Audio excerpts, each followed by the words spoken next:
Hey everyone, it's Neon Polygons, and today I want to do a quick video on a really cool vintage Nintendo toy from the 1970s, which is the SP Electro Safari.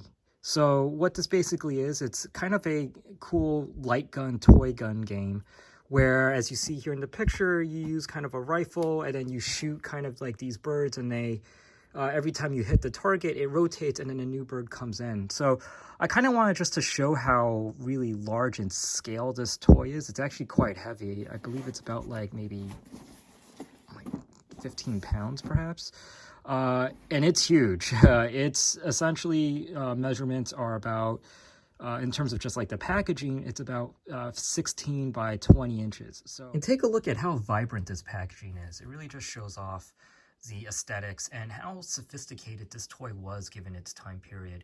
As you can see, it shows like the boy shooting, the bird through the light fixture within the frame, but it really kind of shows off, like, especially given its time given the era that this was released, how technologically advanced this toy was. It wasn't just as you can say, like a toy. It was much more sophisticated than that. And so if I saw this like on a store shelf, I would definitely want to pick this up, especially given its size and kind of how unique it is. It definitely is like pretty cool. And, over here, you'll see in the corner, there it is. There's the Nintendo logo, like right on the box itself. So yeah, this is definitely something that is, discreetly any part of Nintendo history. You wouldn't notice it immediately that this is made by Nintendo, but of course, back then in the 1970s, Nintendo wasn't really known as an electronics maker. They were known as a toy maker. But it is kind of surprising to know that on the packaging itself, Nintendo's branding is not very prevalent. And so let's go take a look inside the box. Okay, so here we have a toy. It's all opened up out of its packaging, and as you can see, this model is actually in really good condition. In fact, the glass is in pristine condition, the casing and the molding is still in good condition and has not yellowed. And for comparison's sake, here's the instruction booklet that came with the toy, and you can see how yellowed and discolored it is. And, this is surprising given the age of this item. And just to kind of show you how it kind of works, so you can see here that bird rotates as you hit it. And just to kind of show the artwork on it, it's beautiful. Like, I'd probably say this matches along with kind of like the art of the times. Just to kind of show you perspective, here is kind of an art piece I have in my basement, just to kind of show you of the art of the time.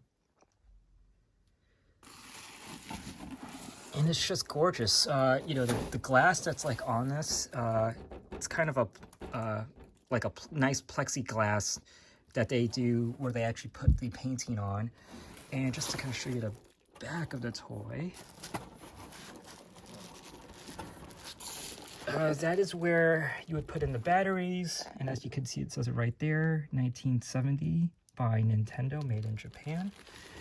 And yeah, that's pretty much in a nutshell. Now, if you were to hang this, it is, again, like a 15-pound weight, so it is quite heavy.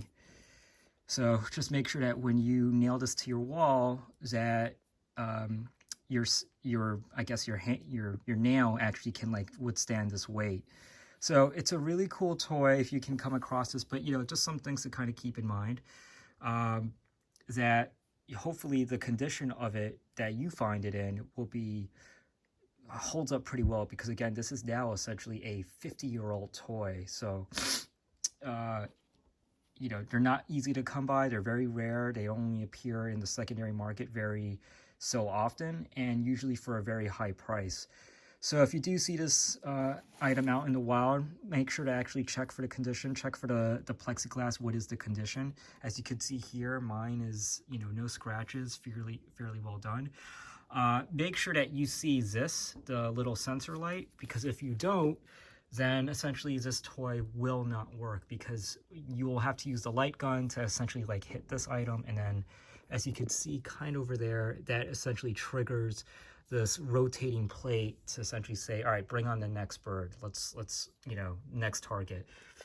So Really great, you know, vintage piece of Nintendo history. Highly recommend, you know, if you come across it, to get this, because it doesn't look really like a toy. It just really looks more like a vintage 1970s art piece. And, you know, kind of like that, if you're into that art style, it actually could, you know, do pretty well in your decor and won't look like very kiddish, so to speak. It will actually somewhat seem like a mature, you know, piece of art, piece of, I guess, not really technology, but more so as a nice like wall piece. So overall thoughts on having this, I definitely think that, you know, if you can find this in the wild, it's definitely worth the pickup. Now, again, these items go for quite a lot and they don't appear very often. And unfortunately, when you do find them in the wild, they are breaking down at this point. Some of the things just to kind of keep in mind is the plexiglass, the glue that kind of holds it to the frame itself tends to wear off.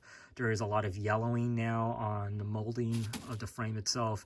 And in terms of like the coloring on the imagery itself, that for the most part has also, you know, given time and, you know, sun, there's been a lot of discoloration and a lot of fading on that. So unfortunately, it is very hard to kind of find this item in a very pristine and, I guess, reasonably presentable condition. So hopefully this video gives you guys an idea of like what to look for when trying to buy this. And, you know, I highly recommend that if you do find it, pick it up, because it is, you know, a pretty cool piece of Nintendo history, pretty cool piece of vintage Nintendo history. And, you know, it shows an era of Nintendo before it became a video game maker and how they really were kind of a manufacturer of like really kind of innovative toys. And that's not something that you see very often, you know, from a lot of toy makers like of that era. Is usually kind of just like figures. So it's very rare that you find something that has this kind of level of sophistication to it. Yeah, really great item to have and a really cool piece of Nintendo history. Anyways, guys, this is Neon Polygons. Hope you enjoyed watching this video, and any questions, please leave them in the comments below. Thanks again for watching, and catch you all soon.